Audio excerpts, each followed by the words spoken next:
प्रधानमंत्री नरेंद्र मोदी जी की अध्यक्षता में आज सीसी और कैबिनेट की बैठक हुई। पहला निर्णय जो अगर आपको ज्ञात हो, पहले रक्षाबंधन और ओणम के अवसर पर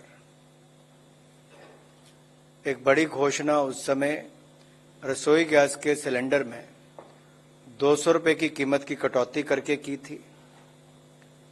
और मैंने उस समय भी कहा था कि महिला कल्याण के लिए और गरीब कल्याण के लिए बहुत सारे कदम मोदी जी के नेतृत्व में सरकार ने पिछले 9 वर्षों में उठाए। चाहे 4 करोड़ प्रधानमंत्री आवास योजना में पक्के मकान बनाकर देने हो, तो 75% से ज्यादा तो सीधे महिलाओं के नाम पर रजिस्ट्री, वहीं पर 12 करोड़ शौचालय, 13 करोड़ घरों में नल से जल, और मुफ्त में इलाज से लेकर मुफ्त राशन से लेकर अन्य योजनाएं हैं। लेकिन उसमें एक बहुत बड़ी योजना जिसने एक बहुत बड़ा बदलाव उनके स्वास्थ्य से लेकर उनके रोजमर्रा की जिंदगी के ऊपर किया था, वो था उज्ज्वला योजना।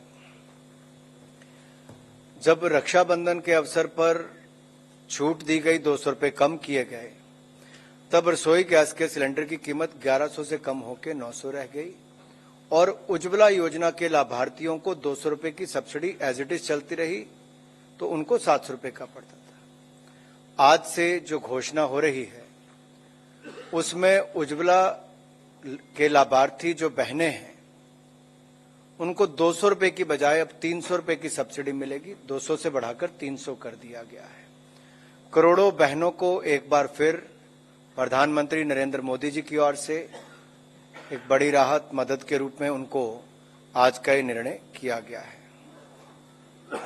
दूसरा, आंध्र प्रदेश की अगर मैं बात करूं तो आंध्रा और तेलंगाना के तेलंगाना के बनने से पहले जब एक आंध्र प्रदेश था, तो उस समय 1976 में अविभाजित आंध्र प्रदेश के लिए 811,000 मिलियन क्यूबिक फीट ये पानी देने की अनुमति मिली थी पहले कृष्णा वाटर डिस्प्यूट ट्रिब्यूनल के द्वारा। अब वे उद्गम कृष्णा नदी का होता है महाराष्ट्र से, जो कर्नाटक, तेलंगाना और आंध्रा से होती हुई फिर बंगाल की खाड़ी में मिल जाती है। अब उस पानी में से, जो कुल पानी उसमें से जाता है 4 राज्यों से होकर, उसमें से 8,11,000 million cubic feet 8,11,000 million cubic feet पानी अविभाजित आंध्र प्रदेश के हिस्से में 1976 में आया था।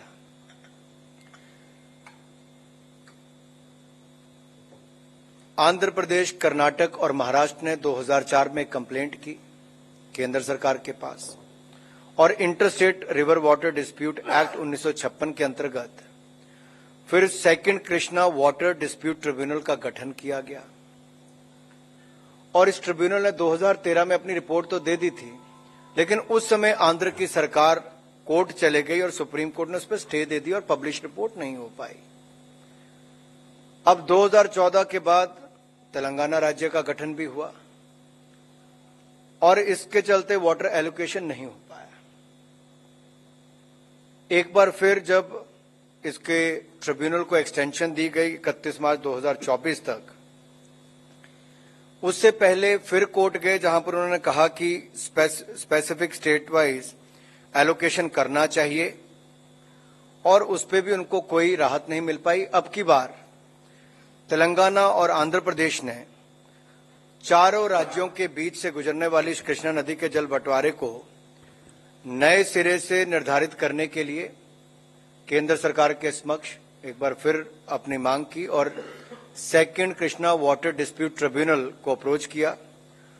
ट्रिब्यूनल ने 2016 में जो इनकी मांग थी वो आंध्र प्रदेश रीऑर्गेनाइजेशन एक्ट के अंतर्गत खारिज कर दी थी, इसके रेफरेंस को खारिज कर दिया था। अब जब 2018 में तेलंगाना सरकार ने केवल आंध्र प्रदेश और तेलंगाना के बीच जल बंटवारे को सीमित विषय पर भारत सरकार के समक्ष नई कंप्लेंट दायर की है, तथा सुप्रीम कोर्ट में दायर अपनी रिट याचिका वापस कर ली।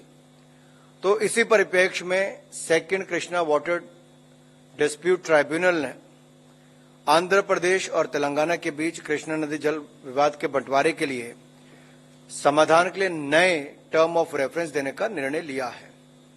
इसके अंतर्गत ट्रिब्यूनल अविभाजित आंध्र प्रदेश को कृष्णा नदी से आवंटित जल में से दोनों राज्यों के लिए बंटवारा करेगा जल का, और ये दोनों राज्यों में कार्यरत या निर्माणाधीन या भविष्य के लिए जो प्रस्तावित प्रोजेक्ट्स के लिए प्रोजेक्ट वाइज वाटर एलोकेशन करेगा। तो ये भी तेलंगाना की जो एक मांग थी वो भी आज पूरी की गई उस तरह से। एक और विषय जो तेलंगाना राज्य से ले है, आपको याद होगा तेलंगाना के गठन के बाद आंध्र प्रदेश रीऑर्गेनाइजेशन एक्ट 2014 में ये प्रावधान था कि आंध्र प्रदेश तथा तेलंगाना दोनों राज्यों के लिए एक एक सेंट्रल ट्राइबल यूनिवर्सिटी बनाई जाएगी, उसको स्थापना की जाएगी। आंध्र प्रदेश में इसकी पहले स्थापना हो चुकी है 2019 में। तेलंगाना में जमीन मिलने में बहुत लंबा समय लग गया, लेकिन अब जब वो जमीन मिल गई है तो अब केंद्र सरकार ने माननीय प्रधानमंत्री जी के चेयरमैनशिप में, प्रधानमंत्री नरेंद्र मोदी जी की चेयरमैनशिप में कैबिनेट ने निर्णय लिया है कि आंध्र प्रदेश में 889 करोड़ की लागत से सेंट्रल ट्राइबल यूनिवर्सिटी सरक्का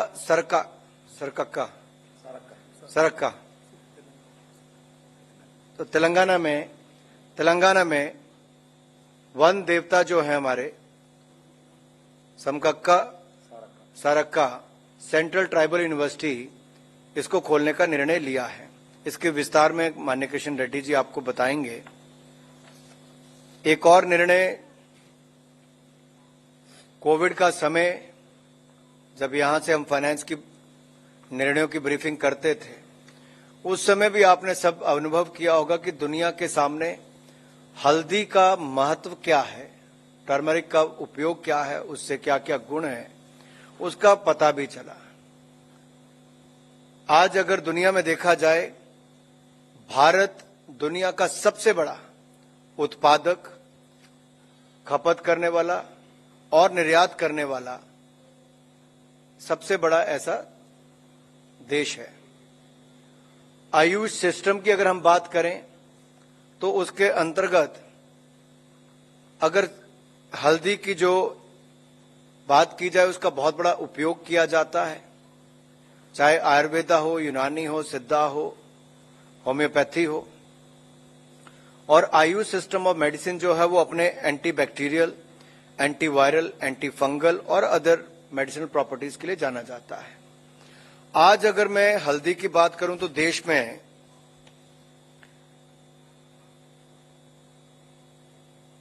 जो हम 1600 करोड़ रुपए का एक्सपोर्ट करते हैं, इसका लक्ष्य रखा है लगभग 8400 करोड़ तक जाने का।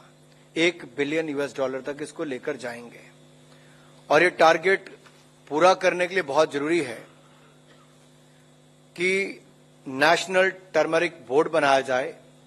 और माननीय प्रधानमंत्री जी ने पिछले कल ही अपने भाषण में नेशनल टर्मरिक बोर्ड बनाने की घोषणा तेलंगाना में एक सभा के दौरान की थी, और आज उसकी नोटिफिकेशन भी की गई है। मैंने नोटिफिकेशन हुई इसलिए आपको उससे अवगत करवाना था कि आपको इसकी जानकारी मिल सके। एक और विषय जो सीसीए के अंतर्गत आया वो नॉर्थ कोयल रिजर्वायर प्रोजेक्ट के बचे हुए कार्यों को पूरा करने के लिए रिवाइज कॉस्ट को अनुमोदन दिया गया है। इस प्रोजेक्ट को पूरा करने के लिए अब लगभग 2431 करोड़ रुपए खर्च होंगे, जिसकी संस्तुति की गई है। ये प्रोजेक्ट के बचे हुए कार्य अगले 30 महीनों में पूरे किए जाएंगे। इससे बिहार के औरंगाबाद और गया और झारखंड के पलामू और गढ़वा जिलों के 1,14,000 हेक्टेयर से अधिक सूखाग्रस्त क्षेत्र में सिंचाई की सुविधा उपलब्ध होगी। थोड़ा मैं आपको इसके बैकग्राउंड इसलिए बताना चाहता हूं क्योंकि इतना पुराना प्रोजेक्ट है। बहुत सारे प्रोजेक्ट कांग्रेस के समय शुरू होते थे, पूरे नहीं हो पाते थे। 1970 में नॉर्थ कोयल प्रोजेक्ट को अनुमोदित किया गया था और 1972 में इसको प्रारंभ किया गया। 1972 से 1993 के बीच में बिहार सरकार ने इस प्रोजेक्ट के डैम, बराज, लेफ्ट मेन कनाल और राइट मेन कनाल के कार्य को लगभग पूरा किया था। तो 1993 में डैम के पानी से बेतला नेशनल प्रोजेक्ट और ये सब इलाकों में प्रभाव पड़ता, तो उसके बाद उसको रोका गया। बिहार और झारखंड के साथ लगते इलाकों में लोगों को जिनकी जमीनें भी जानी या जिनका उस समय जमीन अधिग्रहण भी किया गया और प्रोजेक्ट चल भी रहा था, लेकिन 93 के बाद इस पे कोई गति नहीं बन पाई। 2017 में कैबिनेट द्वारा इस प्रोजेक्ट को पूरा करने के लिए 1622 करोड़ रुपए की मंजूरी उस समय दी गई थी, लेकिन आज जो मंजूरी दी गई है वो राइट मेन कनाल, लेफ्ट मेन कनाल को कंप्लीट लाइनिंग और गैर डिस्ट्रीब्यूशन सिस्टम को निर्माण को भी पूरा करने के लिए अनुमति दे दी गई ताकि प्रोजेक्ट को पूरा किया जाए। और इस डैम के जो प्रभावित लोग होंगे, आउस्टी होंगे, उनको कॉम्पनसेशन पैकेज को रिवाइज किया गया है। जनहित में एक और बड़ा निर्णय किया गया कि एक और तो प्रोजेक्ट पूरा होगा तो 10,000 हेक्टेयर की भूमि को इरिगेशन यानी कि सिंचाई योग्य बनाया जाएगा, 10,000 हेक्टेयर की भूमि को। वहीं पर जो प्रोजेक्ट अफेक्टेड फैमिलीज हैं उनको 6.5 लाख रुपया का अतिरिक्त सेंट्रल ग्रांट दिया जाएगा। तो एक और सिंचाई योग्य भूमि हो जाएगी। लाखों हेक्टेयर भूमि को, लाखों एकड़ भूमि को वहां पे लाभ मिलेगा इसको। और दूसरी ओर जिनकी जमीन गई उनको इसमें से 6.5 लाख रुपए की अतिरिक्त सेंट्रल ग्रांट मिलेगी। एक अंतिम निर्णय जो मैं आपको से अवगत करवाऊंगा, Andaman Nicobar island tenancy regulation 2023, Dadra Nagar Haveli and Daman Diu tenancy regulation 2023, Lakshadweep tenancy regulation 2023 को प्रोमोलगेट करने का निर्णय किया गया है, इसको घोषणा की गई है। ये जो मॉडल टेनेंसी एक्ट जून 2021 में कैबिनेट द्वारा अनुमोदित किया गया था, इसके पीछे मूल उद्देश्य था कि इस रेगुलेशन के द्वारा मकान मालिकों एवं किराएदारों के हितों और अधिकारों के बीच एक बैलेंस स्थापित किया जा सके, जिससे मकान मालिक किराए पर अपने मकान को देने के लिए उसको कोई चिंता ना हो, क्योंकि अधिकार एक बराबर होंगे और इसके लिए मकान बनाने और खरीदने के लिए उसको प्रोत्साहन भी मिलेगा। और शहरी क्षेत्रों में खाली पड़े मकानों को किराएदारों को उपलब्ध भी कराए जा सकेंगे। हाउसिंग फॉर ऑल के लक्ष्य को भी हम इसके माध्यम से प्राप्त करने में सहायक होगा।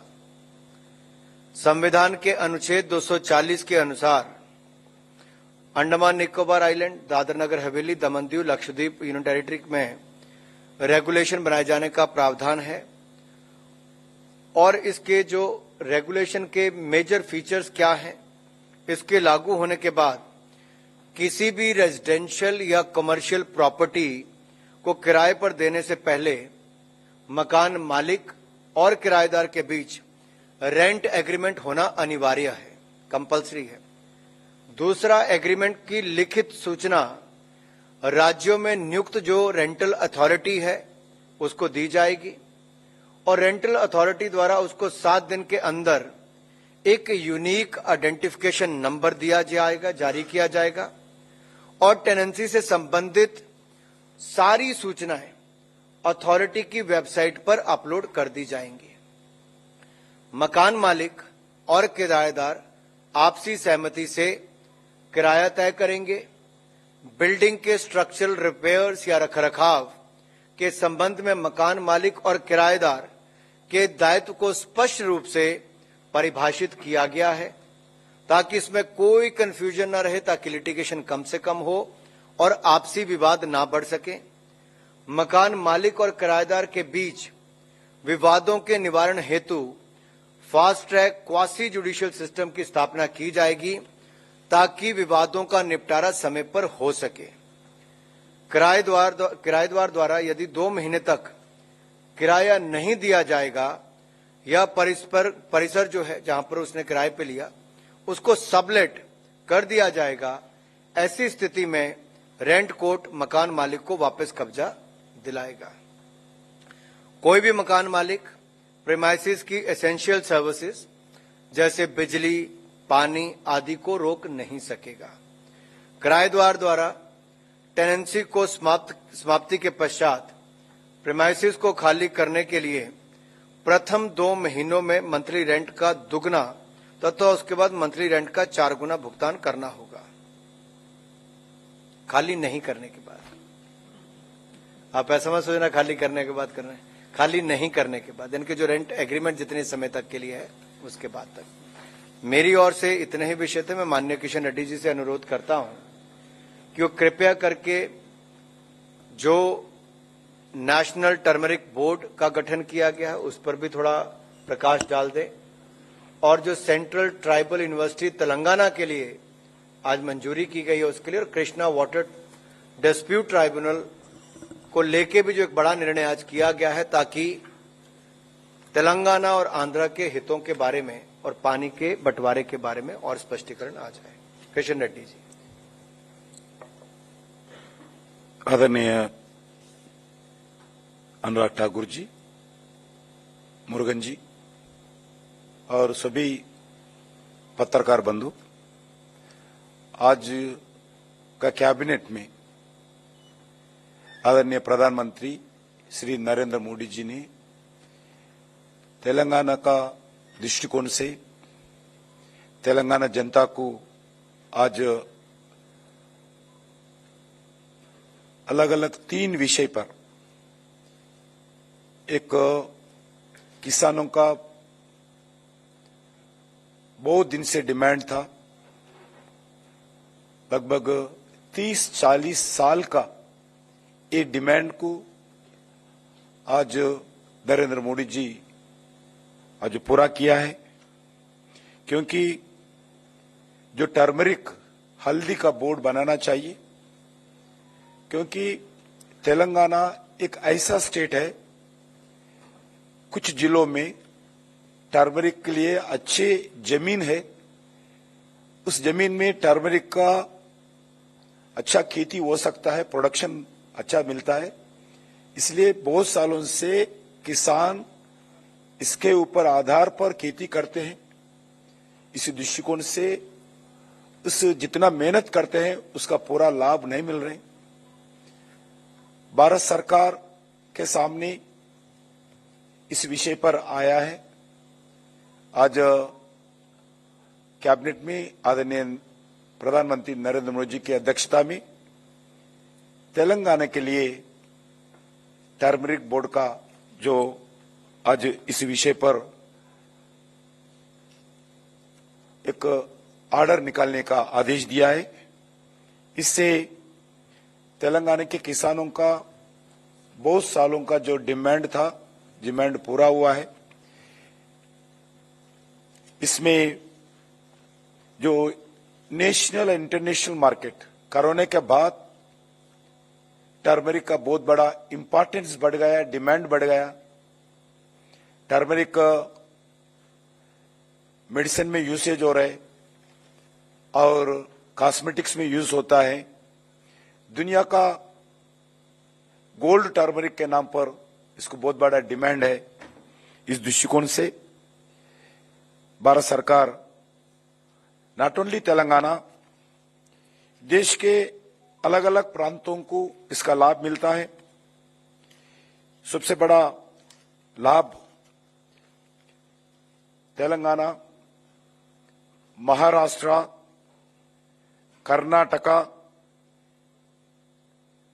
तमिलनाडु, मध्य प्रदेश, आंध्र प्रदेश, ओडिशा, वेस्ट बंगाल, मिजोरम, असम, गुजरात, इस प्रांतों में ज्यादा किसान इस टर्मरिक का खेती करते हैं आज इस बोर्ड के गठन के कारण उनका पूरा टर्मरिक का खेती के लिए न्यू टेक्नोलॉजी और खेती के दृष्टिकोण से उनको प्रोत्साहन करने का, उसका प्रोसेसिंग यूनिट डालने का, उस प्रोसेसिंग में वैल्यू एडेड करना, उसको एक्सपोर्ट करने में पूरा भारत सरकार के द्वारा इस टर्मरिक बोर्ड का गठन के द्वारा पूरा उनका प्रोत्साहन देना और जो एक टारगेट भी भारत सरकार दुनिया का सबसे बड़ा ये टर्मरिक भारतीय प्रोडक्शन करते हैं, इसमें एक कमिटी गठित होगा बोर्ड में, इसमें एक चेयरमैन नियुक्त होगा, अलग अलग डिपार्टमेंट्स, एग्रीकल्चर मिनिस्ट्री हो, फैमिली वेलफेयर हो, वैसा ही फार्मास्यूटिकल मिनिस्ट्री हो, अलग अलग आयुष मिनिस्ट्री हो, अलग अलग इसमें इस कमिटी में अधिकारी रहेंगे।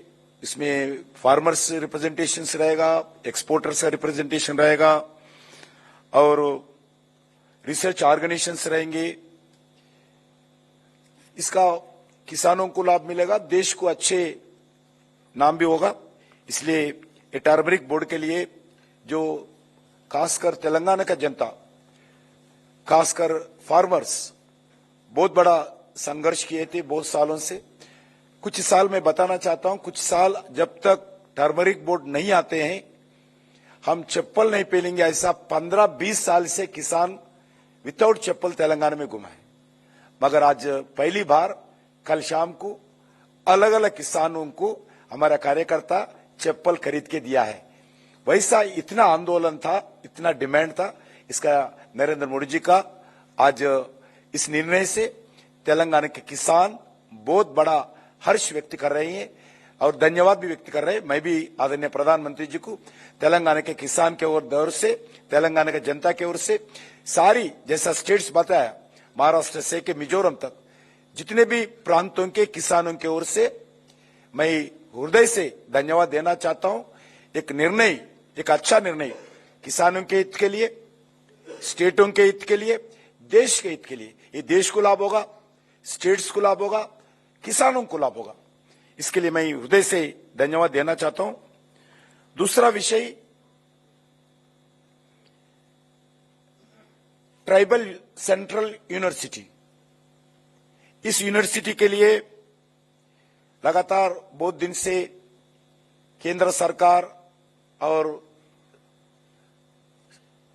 राज्य सरकार से बातचीत चल रहा था।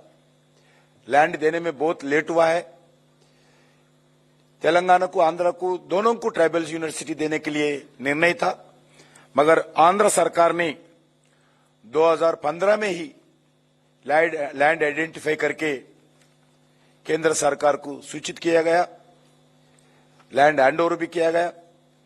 तेलंगाना के लिए बहुत बड़ा डिस्कशन हो रहा था, दोनों में लगभग करस्पॉन्डिंग चर्चा, मीटिंग्स हो रहा था, मगर लैंड आइडेंटिफाई करने में कौन सा स्थान में ट्राइबल यूनिवर्सिटी लगाना, उसमें भी बहुत बड़ा लेट हुआ है। उधर भी हमारे जिले में होना चाहिए, हमारा जिला होना चाहिए, ऐसा लगभग इस साल तक पेंडिंग हुआ था। अभी इस साल में लैंड सेंट्रल गवर्नमेंट को, आईटीडीसी को हैंडओवर किया है। उसके बाद आज आदरणीय प्रधानमंत्री जी नरेंद्र मोदी जी इस ट्राइबल यूनिवर्सिटी का गठन करने का कैबिनेट में निर्णय किया है। उसके बाद निर्णय ही नहीं है,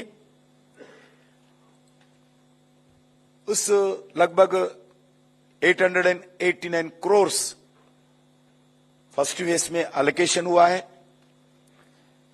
उसमें इस ट्राइबल यूनिवर्सिटी मुलुगु, तेलंगाना में एक मुलुगु डिस्ट्रिक्ट है, हेडक्वार्टर भी है, उस गांव में इस ट्राइबल यूनिवर्सिटी का गठन करने का निर्णय हुआ है। मैं इसके ट्राइबल्स के तरफ से मैं धन्यवाद देना चाहता हूं प्रधानमंत्री जी को। इसका नाम भी आप भी सर्च कर सकते हैं इंटरनेट में। एक हमारा तेलंगाना में एक सम्मक्का सारक्का, ये वन देता, दोनों मां बेटी है। ये गिरिजनों के, ट्राइबल्स के अधिकारों के लिए, हक के लिए संघर्ष किए थे। ये लोग, बहुत बड़ा मंदिर भी है। इसी ट्राइबल समुदायों के रक्षा के लिए, आदिवासियों के लिए भगवान माता के रूप में, देवता के रूप में पराशक्ति माना जाता है ट्राइबल्स। दुनिया में सबसे बड़ा ट्राइबल का कुंभ मेला आप सर्च कर सकते, कुंभ मेला इस जगह होता है मुलुगु में, जिस जगह सम्मक्का सारक्का मंदिर है। ट्राइबल फेस्टिवल होता है। सभी प्रांतों से, नॉट ओनली तेलंगाना, अलग अलग प्रांतों से, मध्य प्रदेश, छत्तीसगढ़, उड़ीसा, महाराष्ट्र, आंध्र प्रदेश, कर्नाटका जैसा, झारखंड जैसा प्रदेशों से लाखों लोग इस कुंभ मेले, ट्राइबल कुंभ मेले में इस मंदिर पे आते हैं। आदरणीय प्रधानमंत्री नरेंद्र मोदी जी एक अच्छा निर्णय लिया है। इस दोनों सम्मक्का सारक्का माताओं के, वन देवता के नाम पर इस ट्राइबल यूनिवर्सिटी का गठन करने का निर्णय हुआ है। Sammakka Sarakka central tribal university के नाम पर इस यूनिवर्सिटी काम करेगा। मैं इस विषय पर भी, बहुत दिन से पेंडिंग था, इस विषय पर भी मैं प्रधानमंत्री जी को धन्यवाद देना चाहता हूं। तीसरा मुद्दा तेलंगाना का ही, आंध्र प्रदेश का था। जो पहला तो महाराष्ट्र, जैसा आदरणीय अनुराग ठाकुर जी बताए थे, महाराष्ट्र, कर्नाटका, आंध्र प्रदेश, इस तीनों में स्टेट्स में एक कृष्णा वाटर का इश्यू था। इसके लिए Krishna water dispute tribal tribunal का गठित हुआ था। उसके बाद जब जैसा आंध्र प्रदेश से तेलंगाना अलग हो गया, दो स्टेट बन गया, वो डिस्प्यूट तेलंगाना का पानी का कैसा दोनों के बीच में फिर डिवाइड करना चाहिए, इसका इश्यू था। इस विषय पर लगातार अलग अलग मीटिंग्स हुआ था। तेलंगाना सरकार ने 2015 में इस कृष्णा ट्रिब्यूनल, हमारा Telangana Andhra water dispute divide करने के लिए एक याचिका डिमांड करते हुए सुप्रीम कोर्ट में फाइल किए थे। इसका स्टे था। आज केंद्र सरकार ने लगभग सुप्रीम कोर्ट का डिस्प्यूट फाइनल होता बोल के देखे थे, मगर फाइनली तेलंगाना सरकार, केंद्र सरकार के बीच में डिस्कशन हुआ। उस डिस्कशन के अंदर तेलंगाना सरकार मान लिया है जो सुप्रीम कोर्ट का याचिका है हम वापस लेंगे, वो याचिका वापस लिया है। अभी केंद्र सरकार जो टर्म्स ऑफ रेफरेंस के दृष्टिकोण से कृष्णा वाटर डिस्प्यूट ट्रिब्यूनल 2 के अंदर ही इस समस्या को हल करने के लिए तेलंगाना का, आंध्रा का बीच में कृष्णा वाटर डिस्ट्रीब्यूशन का जो एक लीगल जुडिशियली ऑर्गेनाइजेशन होता है, इस दृष्टिकोण से आज भी बहुत बड़ा निर्णय हुआ है। लगभग 50 लाख किसान तेलंगाना में इसका लाभ मिलता है। मैं बताना चाहता हूं, तेलंगाना संघर्ष, सेपरेट तेलंगाना का संघर्ष, पानी, फंड्स अंड एम्प्लॉयमेंट, जॉब्स, नीళ్లు निधुలు नियामकालू, ये 3 डिमांड्स के ऊपर संघर्ष चला था। इसमें सबसे पहला डिमांड पानी का ही था। इसलिए आज जो तेलंगाना सरकार सुप्रीम कोर्ट से याचिका वापस लिया है, इसीलिए केंद्र सरकार को अभी इस Krishna water tribunal, dispute tribunal का 2 के अंदर, टर्म्स ऑफ रेफरेंस के अंदर जो भी समस्या हल करने का निर्णय का आज कैबिनेट अप्रूवल मिला है। मैं इसी विषय पर भी आदरणीय प्रधानमंत्री जी को हृदय से तेलंगाना के किसान की ओर से, तेलंगाना के जनता की ओर से मैं धन्यवाद देना चाहता हूं। So we may open the floor for questions. We can begin here. 91. Sir, Prakash Pedashu from ET Now. With the hike of LPG subsidy for Ujjwala customers, how much will it cost to the exchequer? देखिए, जब गरीब कल्याण की बात करते हैं तो आप इस पे मत जाइए कि कितना सरकार को बोझ पड़ेगा। मैं बोझ नहीं, मदद कही मैंने पहले भी। तो जितना भी होगा, प्रति सिलेंडर 200 रुपए की बजाय अब 300 रुपए की सब्सिडी उज्ज्वला गैस लाभार्थियों को मिलेगी, प्रधानमंत्री उज्ज्वला योजना के अंतर्गत जो है। और ये लगभग 9 करोड़ 60 लाख से ज्यादा बहनों को, एक तरह से कहूं तो 9 करोड़ 60 लाख परिवारों को एक मदद के रूप में घोषणा की गई है। 42. सर, लक्ष्मण सीएनबीसी आवाज से। ये जो सब्सिडी बढ़ाकर 200 के बजाय 300 की गई है, ये इसके कोई टाइमलाइन है कि कब तक के लिए बढ़ाई गई? क्योंकि अभी एलपीजी के दाम में काफी बढ़ोतरी हुई थी, तो हो सकता है कि तत्कालिक राहत देनी हो। और इसमें चूंकि पिछले कारोबारी साल के आधार पर देखें तो कितने लोगों ने इस उज्ज्वला स्कीम के तहत रिफिल कराई, उसके आधार पर कुछ डेटा शेयर कर सकें सर।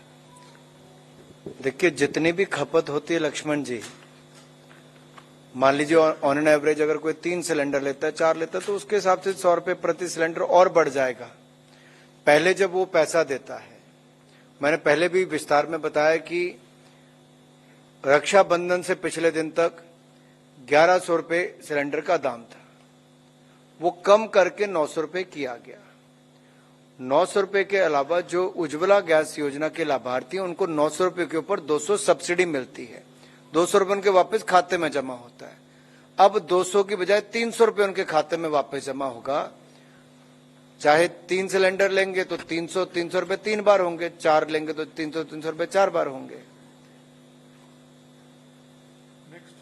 और ये केवल उज्ज्वला लाभार्थियों के लिए। कब तक? अगले वित्तीय वर्ष तक तो है ही है। अनुराग जी, मैं सुशील राघव हूँ जनसत्ता से। ये जो राष्ट्रीय हल्दी बोर्ड बनाया गया है, देश में कितने किसानों को इसका लाभ पहुंचेगा? किसको? कितने किसानों को इसका लाभ होगा? देखिए, अगर मैं राज्यों की बात करूं तो राज्य तो बहुत है, और एरिया की भी बात करूं तो लगभग इसमें 3,23,838 हेक्टेयर भूमि जो है वो हल्दी की खेती के लिए इस्तेमाल की जाती है। 1600 करोड़ रुपए का लगभग एक्सपोर्ट होता है, जिसको बढ़ाकर अब हम लगभग 8,500 करोड़ रुपए के एक्सपोर्ट पे जा रहे हैं, जो भी $1 बिलियन के आसपास बनता है। तो ये हमारा टारगेट है कि उस दिशा में लेकर जाएंगे, क्योंकि खपत भी बढ़ रही है, इसके फायदे की जानकारी भी लोगों को ज्यादा मिल रही है, और साथ ही साथ नेशनल टर्मरिक बोर्ड जब बनता है तो उसका लाभ ये होता है कि वैरायटी से लेके उस पर और गुणवत्ता कैसे बढ़े और प्रोडक्शन कैसे बढ़े, उस सारी चीजों को देखते हुए जो 3-4 अलग अलग डिपार्टमेंट से इनकी चर्चा करके, एक्सपर्ट से चर्चा करके तभी इसका गठन किया जा रहा है, उनकी अनुशंसा पर ही। अनुराग जी, ये नॉर्थ कोयल प्रोजेक्ट की जो आपने आज जानकारी दी है जी, ये सालों से है और हमारे औरंगाबाद गया को इससे ज्यादा फायदा होने वाली है। इसमें जो आपने 30 माह का जो समय दिया है कि 30 माह में इसके बाकी जो बचे हुए काम है वो पूरा हो जाएंगे, आपको लगता है कि 30 माह में जिस तरह से वहां पर इसको लेकर इतना लंबी योजना चली है, डिस्प्यूट चला है, 30 माह में पूरा हो जाएगा? और कितना काम बचा हुआ है सर इसका? मुझे लगता है रविंदर जी, आपने एक बहुत महत्वपूर्ण सवाल पूछा कि क्या 3 माह में, यानी कि 2.5 साल में पूरा हो जाएगा। जब ये 72 से शुरू हुआ और सरकारें कई आई और चली गई, तो नरेंद्र मोदी जी की सरकार में, यानी कि एनडीए के सरकार में बहुत सारे ऐसे प्रोजेक्ट हैं जो 40-40, 50-50 वर्षों से लंबित थे। जिन सरकारों ने शुरू किया था पूरे नहीं किए, वो पूरा करने का श्रेय भी एनडीए की सरकार को, नरेंद्र मोदी जी को जाता है। और इसको एक स्पेशल प्रोजेक्ट के रूप में लिया जा रहा है, स्पेशल प्रोजेक्ट के रूप में इसको अनुशंसा दी गई है और पूरा करने के लिए पूरी सहायता कर रहे हैं। जो सेंट्रल हम ग्रांट भी दे रहे हैं एक तरह से 6.5 लाख रुपया जो अफेक्टेड फैमिलीज हैं, जिन परिवारों का जमीन गया है, जिनको इससे थोड़ा नुकसान होगा, उनको कंपनसेशन पहले मिली होगी, लेकिन ये विशेष सेंट्रल ग्रांट उनको दी जा रही है 6.5 लाख रुपए प्रति व्यक्ति। और बजट को भी बढ़ाकर, जो मैंने जैसे कहा कि 1622 करोड़ 2017 में इसका अनुमान लगाया गया था, लेकिन अब इसके ओवरऑल जो भी इसके कंपोनेंट्स है उसको इंक्लूड करके 2431 करोड़ रुपए की मंजूरी दी गई है। और इसलिए 30 महीने का टाइमलाइन भी दिया गया कि 30 महीने के अंदर इसको पूरा करना है और पूरा करेंगे।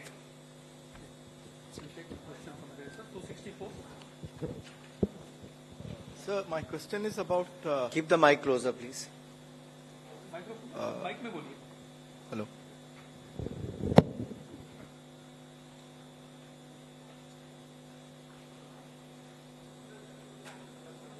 माइक थोड़ा नजदीक रखिए भाई साहब। दूसरा माइक दीजिए।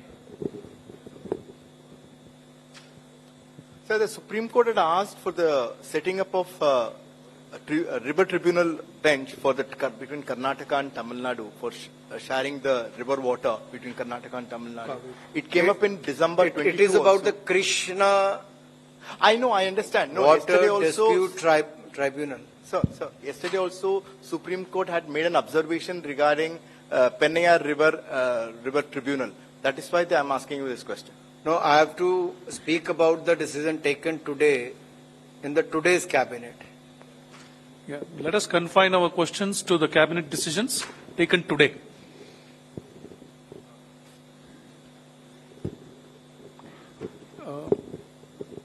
Yes, we'll take a question from the front row, please. Sir, Divya from Indian Express. My question is regarding the National Tribal University. Are there some details of the project, number of students that can be admitted, when will the project be completed, or any such thing that you have? Divya ji, सबसे बड़ी बात तो ये है कि समक्का सरक्का central tribal university Telangana के लिए आज एक बहुत बड़ी घोषणा है। 889 करोड़ रुपीस इसके लिए सैंक्शन किए गए और ये उस जिले में बन रही है जहां का महत्व किशन रेड्डी जी ने आपको भी बताया। मुलुगु की में लगभग 29% ये जनजातीय पॉपुलेशन भी वहीं पे ही बसती है और एक हमारा लगातार प्रयास रहा है कि चाहे शेड्यूल कास्ट हो, शेड्यूल ट्राइब हो, जो परिवार पीछे रह गए उनको भी शिक्षा के क्षेत्र में बहुत आगे ले जाया जा सके। और ये जो आंध्र प्रदेश रीऑर्गेनाइजेशन एक्ट 2014 के अंतर्गत प्रावधान था, आज हमने उसको भी पूरा किया। पूरा हम बहुत पहले कर देते अगर जमीन मिलती, लेकिन जमीन मिलने में बहुत लंबा समय लगा। जैसे ही जमीन मिली 899 करोड़ रुपया उसके लिए मंजूर कर दिया गया। अब मुझे पूर्ण विश्वास है जब लगभग 900 करोड़ रुपए की यूनिवर्सिटी बनेगी तो निश्चित तौर पर विद्यार्थियों की रुचि भी बहुत रहेगी। So, if there are no more questions, we may conclude the Thank cabinet you. briefing. Thank you very much.